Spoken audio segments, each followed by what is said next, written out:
A very warm good morning to all my dear student. In previous classes, we have completed some part of this chapter number 8, NCERT Science, Cell Structure and Function. So this is third video of this chapter.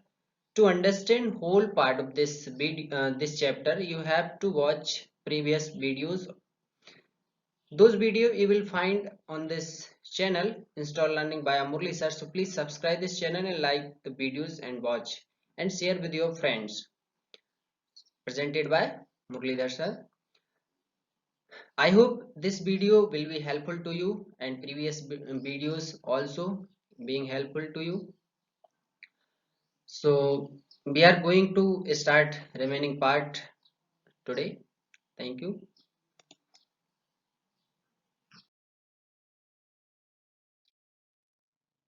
In previous classes, we have completed cell membrane, cell shape and size, cell number, cell structures. In this video, I am going to explain the remaining part of the chapter number 8, cell. So please watch carefully and try to understand by the help of this video.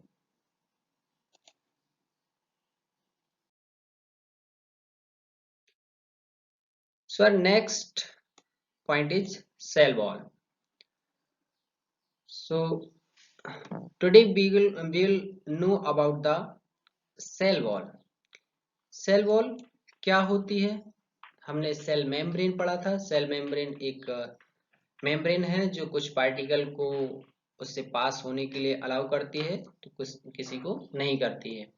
इसी type से एक cell wall है जो कि उनको protection देती है। तो देखते हैं सेल वॉल के अंदर क्या क्या है। It is outer to cell membrane. यह सेल मेम्ब्रेन की आउटर में होती है, याद रखेंगे। इसके अंदर सेल मेम्ब्रेन होती है। इट इज डेड, ये डेड होती है। Understand? It is present only in plant cell. Very important point. It is present only in plant cells, not in animal cells. Okay. It is made up of cellulose and it is freely permeable. ये freely permeable है, means इससे कोई भी particle जो है पास कर सकते हैं। तो ये सेल मेम्ब्रेन जैसे नहीं है। सेल मेम्ब्रेन के आउटर में रहेगी और ये पार्टिकल को पास होने देगी। इसकी फंक्शनिंग क्या है देखते हैं। It provide mechanical support to cell. यह मैकेनिकल सपोर्ट देती है किसको? सेल को। कौन देता है? Cell wall. Okay. It allows materials to exchange. ये मटेरियल को एक्सचेंज करने के लिए अलाउ करती है। अंडरस्टैंड? तो आपको ये समझना है, याद रखना है आपको। सेल मेम्ब्रेन और सेल वॉल में एक डिफरेंस वाला एक आपको नोट्स लिखना है, वो आप करेंगे। It maintain shape of cell. और यह सेल की शेप को मेंटेन करती है। Understand? So this is very important point. इसमें देखेंगे टू टाइप से है, यूकैरियोटिक, प्रोकैरियोटिक। इसमें देखेंगे हम cell wall.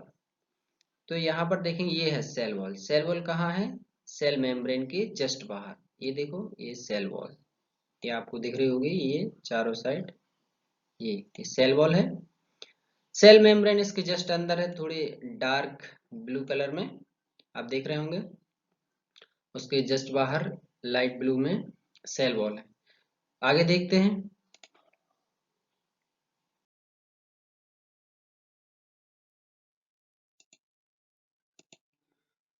Our next point is protoplasm, living material of cell.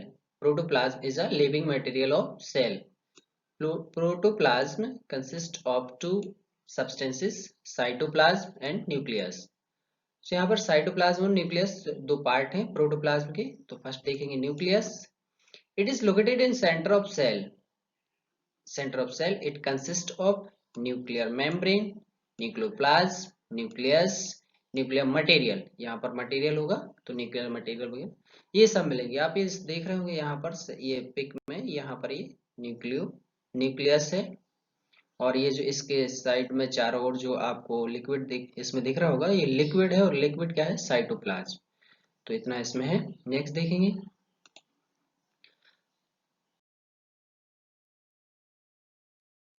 Our next point is nuclear membrane. Nuclear membrane क्या है? Pores which allow exchange of material, nuclear membrane that separate nucleus from cytoplasm. तो nuclear membrane एक semi permeable membrane है जो उसमें कुछ particle जो है मूव कर सकते हैं, पास कर सकते हैं, उसमें से कुछ को जो है रेजिस्ट करती है वो। तो वो मेम्ब्रेन जो है क्या है? न्यूक्लियर मेम्ब्रेन, और न्यूक्लियर के चारों ओर रहेगी। दिस मेम्ब्रेन हैज, इस मेम्ब्रेन में क्या क्या है? न्यूक्लियस है, न्यूक्लियर मटेरियल है और साइटोप्लाज्म। तो न्यूक्लियर मेम्ब्रेन में क्या क्या होंगे? न्यूक्लियस, न्यूक्लियर मटेरियल और साइटोप्लाज्म। देखेंगे न्यूक्लियर क्या है? Small Oval body rich in protein and RNA. It is site for ribosome formation. तो ये ओवल शेप का एक बॉडी है जो कि प्रोटीन और आरएनए से मिलकर बनता है। अंडरस्टैंड? नेक्स्ट देते हैं nuclear material contains chromosome made up of DNA. याद रखना है न्यूक्लियर में आरएनए और न्यूक्लियर मटेरियल में डीएनए और प्रोटीन होगा। प्रोटीन दोनों में होगा बट यहाँ पर डीएनए होगा। Segment of DNA are called genes that act as hereditary vehicles. याद रखेंगे बेटा, इसमें डीएनए के जो सेगमेंट होंगे वो हेरिडेटरी व्हीकल की तरह कार्य करते हैं। मीन्स हमारे कहना हेरिडिटी वो है कि पेरेंट्स से जो कुछ प्रॉपर्टी पेरेंट्स में थी वही कुछ प्रॉपर्टी उनके बच्चों में जो ट्रांसफर हो जाती हैं। मतलब वन जनरेशन से अनदर जनरेशन में कुछ प्रॉपर्टी ट्रांसफर होती हैं, वो हेरिडिटी कहलाते हैं। वो किसके द्वारा होती हैं? जीन्स के द्वारा। जीन्स में क्या होते हैं? डीएनए। अंडरस्टैंड? आगे देखेंगे साइटोप्लाज्म। तो it is liquid material of cell. Cytoplasm मैंने बोला प्रीवियसली कि ये एक liquid material, it consist organelles. इसमें ऑर्गेनेल्स होते हैं, याद रखेंगे ये सब। आगे बढ़ेंगे।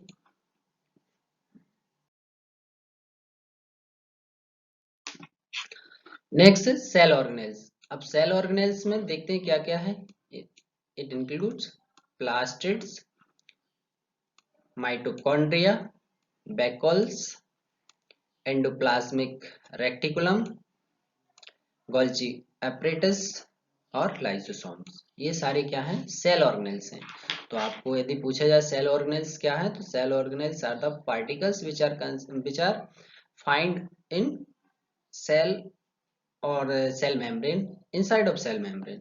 They will be plastids, mitochondria, vacuoles, endoplasmic reticulum, Golgi apparatus, lysosomes. Understand? आगे बढ़ेंगे। इस फिगर में आप देखेंगे तो यहाँ पर आपको ये सारे कुछ दिखेंगे। आगे बढ़ेंगे।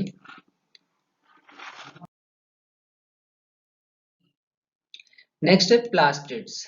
तो प्लास्टिड्स कहते हैं only found in plant cell. याद रखना है plastids only found in plant cell, not in animal cell. They are three types. तीन टाइप के होते हैं। कौन कौन से हैं?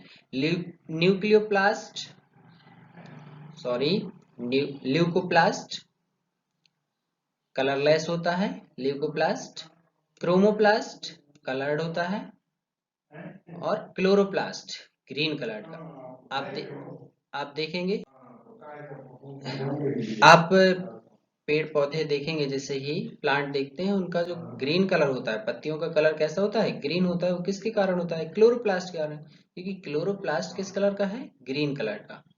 तो यहाँ पर तीन टाइप के इसमें प्लास्टिड्स हैं जो कि किस में पाए जाते हैं? प्लांट सेल में। अंडरस्टैंड?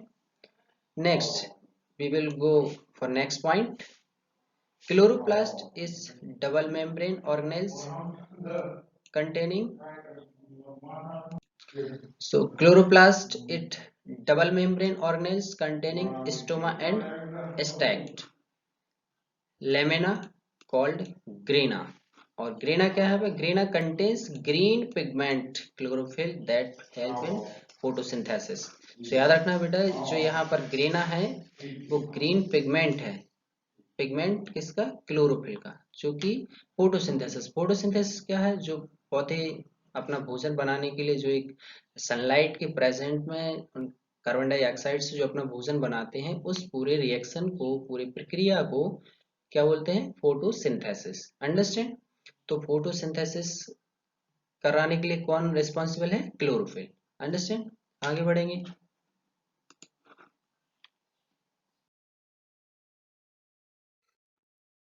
नेक्स्ट है फंक्शंस ऑफ प्लास्टिड्स। अब प्लास्टिड्स की फंक्शन क्या है वो देखेंगे हम। नेक्स्ट है chloroplast help in photosynthesis, previously we had already known about this. Leucoplast store food फास्ट एक्सेट्रा।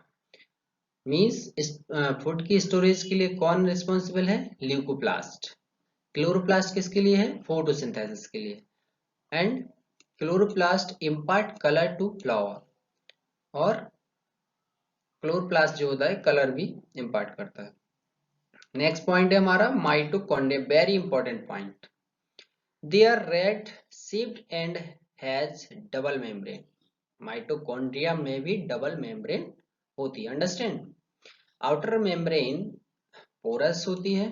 माइटोकॉन्ड्रिया की जो आउटर मेम्ब्रेन वो कैसे होगी? Porous. Inner membrane folded to form cristae, crystal and contain small bodies और oxysomes. तो यहाँ पर एक वर्ड है क्रिस्टिया, मीन्स यहाँ पर जो फोल्डिंग्स बन रहे होंगे, ये जो थोड़ा थोड़ा देखेंगे हम, यहाँ पर ये देख रहे होंगे आप, यहाँ पर देखो ये जो बन रहे हैं ये मुड़े हुए अंदर को, तो ये क्या है? क्रिस्टिया है। Cavity is filled with matrix fluid containing DNA ribosomes, understand. Next देखते हैं माइटोकॉन्ड्रिया की फंक्शनिंग क्या है। अच्छा, एक पॉइंट और है इसमें, mitochondria is a power house of the cell. आपको याद रखना है, इसमें शायद मेंशन नहीं है, but it is a power house of है, it is mention. It produce energy in form of ATP, adenosine triphosphate. Understand? It is called as powerhouse of the cell. Understand? Next देखते हैं। So our next is Beckles. Fluid-filled membrane about species are known as Beckles. देखेंगे यहाँ पर क्या क्या है। In animal cell either they are absent or if present they small in size and are temporary. पहली बात तो एनिमल में ये बहुत ही कम रेयर केस में पाए जाएंगे, और पाए भी जाएंगे तो बहुत छोटी साइज में होंगे और टेम्पररी होंगे वेकल्स, बट प्लांट सेल में होंगे। In plant cell vacuoles are large and permanent. Plant cell में वेकल्स क्या मिलेंगे हमें? लार्ज होंगे, बड़े होंगे और परमानेंट होंगे, ठीक है। Outer membrane is called tonoplast. Outer membrane is called tonoplast and in filled with fluid cell shape, understand. आगे बढ़ेंगे। इसकी फंक्शनिंग क्या है वेकल्स की, तो देखते हैं। It provides turgidity and rigidity. Turgidity means cell को एक रिजिडिटी देता है, शेप देता है, टर्जिडिटी देता है, ठीक है। दे स्टोर सब्सटेंस, और अब सब्सटेंस को स्टोर करते हैं। नेक्स्ट देखेंगे। So next is endoplasmic reticulum. अब देखते हैं क्या है। It is a membranes network enclosing fluid in its cavity. तो कैविटी में जो एक नेटवर्क है मेम्ब्रेन का, उसको हम क्या बोलते हैं? Endoplasmic reticulum, understand. They are of two type, rough endoplasmic reticulum means RER, it has ribosomes attach, ये राइबोसोम से अटैच होती है। Smooth endoplasmic reticulum SER, no ribosomes are attached, इसमें कोई भी राइबोसोम्स अटैच नहीं होते हैं। इसकी फंक्शनिंग देख लेते हैं क्या है एंडोप्लाज्मिक रेटिकुलम की। Smooth endoplasmic reticulum synthesis fact etcetera, ER forms skeleton framework of cell. Rough endoplasmic reticulum is site for protein synthesis. Smooth endoplasmic reticulum has help in detoxification. Endoplasmic reticulum help in formation of membrane of cell. तो cell के membrane में भी इसका use होता है। आगे बढ़ेंगे। Next है Golgi body. Golgi body these are stacked membrane having filled vesicle, and in plant cell it is called as dictyosome. आगे देखेंगे। फंक्शन क्या है? They secretes package and dispatches the cellular secretion. Understand? आगे देखते हैं।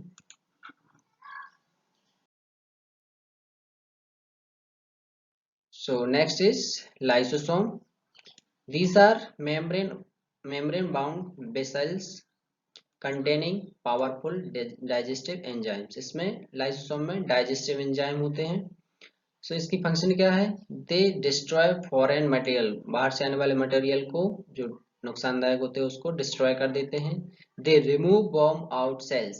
दे act as suicidal bag, ये suicidal bag की तरह एक्ट करते हैं। They can ever eat up then own cell it is eats damage gets damage. तो यहाँ पर ये खुद को ही मतलब खुद के ही सेल को जो है जो डैमेज करने वाले होते हैं उनको खा के या उनको खत्म कर देते हैं, इसलिए इनको सुसाइडल बैग कहते हैं। एक क्वेश्चन है आपको, write different between plant cell and animal cell, ये आपको करना है। Thank you so much. I hope this video will be helpful to you to understand this chapter and to prepare your class notes. Thank you so much for watching my video. Please subscribe and like my channel and videos and share with your friends. Thank you so much.